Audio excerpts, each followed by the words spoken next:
26th of January 2001, with a magnitude of 7.6 on the Richter scale, the world witnessed a colossal catastrophe in the form of the Gujarat earthquake. Within minutes of the disaster, 20,000 people were killed, 167,000 people were left injured, and a staggering 400,000 homes are destroyed. 26th of December 2004, the world is once again left traumatized by an earthquake.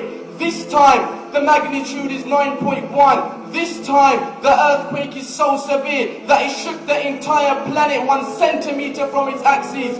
This time, it's the Indonesian earthquake or the tsunami. This time, 230,000 people are killed instantaneously across 14 different countries. 8th of October 2005, the world is once again left shocked by an earthquake. Kashmir, it's a Saturday. Students are in school just like every other Saturday. A disaster strikes in the form of a 7.6 earthquake. Within minutes, the area is transformed from a peaceful region to a pool of dead bodies, totaling in excess of 75,000 individuals. Entire towns and villages are wiped out at once by this disastrous devastation. 11th of March 2011, and I'm talking just a few months back, the Japan earthquake. The world is once again shocked as the disturbance sends waves of up to 38.9 meters high, sweeping through Japan, destroying 125,000 buildings in the process.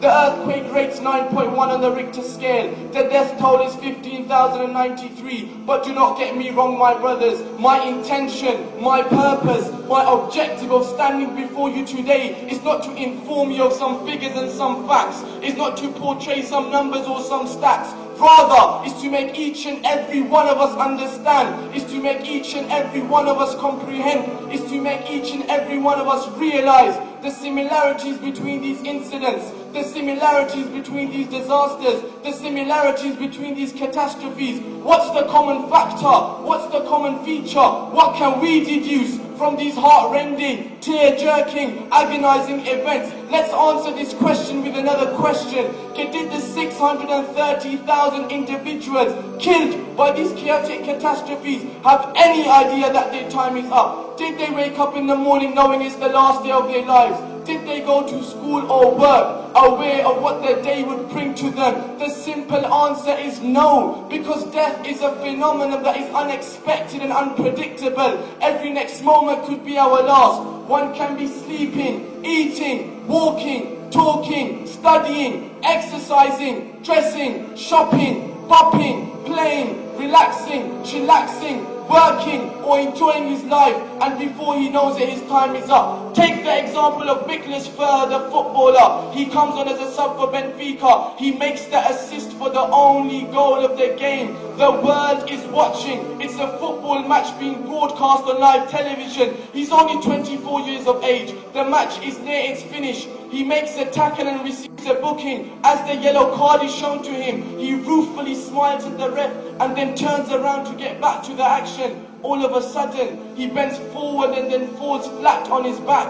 He dies on the football pitch. The other players look at him in visible distress. They begin to cry, but the crying doesn't help, because death is unexpected. And when it comes to death, nothing can prevent it. No force or power of any type can delay death, let alone prevent death. No physical, medical, chemical, financial, technological or biological force can delay death for as little as a second. Why? Because Allah subhanahu wa ta'ala himself says in the Quran al-Kareem, وَلَنْ يُؤَخِّرَ اللَّهُ نَفْسًا إِذَا جَاءَ أَجَلُهَا, that when it comes to death, when it comes to taking lives, when it comes to taking souls, then Allah Ta'ala does not delay.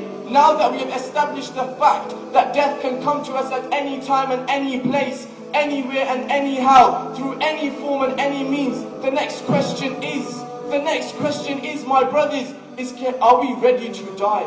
Are we living a life in which we are investing for our hereafter? Or are we living every moment in hope of increasing our stake in this deceitful world? In essence, Are we living for this world, or are we living for the hereafter? Let's take an example of he who lived for this world. And for those of you who don't know, I'm talking about Sikandar Akbar, Alexander the Great, a man considered to be one of the most successful commanders of all time. At the age of 30, he had one of the largest empires in human history.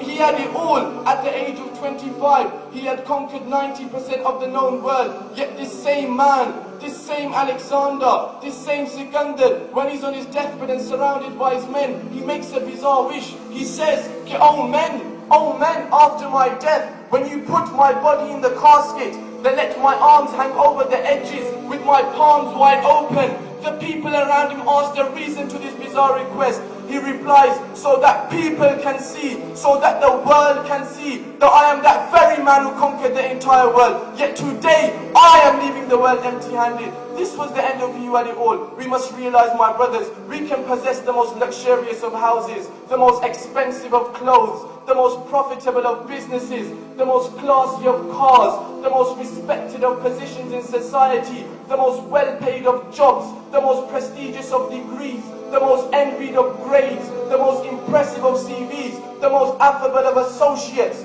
the most ecstatic of happiness, the most safe of security, and the most stunning of wives. But when the time of death comes, then all of these things will remain behind, and only our good deeds will remain with us. Why? Because the Prophet ﷺ is reported to have said in Bukhari by Hazrat Anas radiallahu ta'ala an, كِ يَتْبَعُ الْمَيِّتَ ثَلَاثًا أَهْلُهُ وَمَالُهُ وَعَمَلُهُ فَيَرْجِعُ اثْنَانِ وَيَبْقَى وَاحِدٌ يَرْجِعُ أَهْلُهُ وَمَالُهُ وَيَبْقَى عَمَلُهُ. That when a person leaves this world, then only his good deeds will remain with him. And the Sahaba radiallahu ta'ala anhum ajma'een, they properly understood this.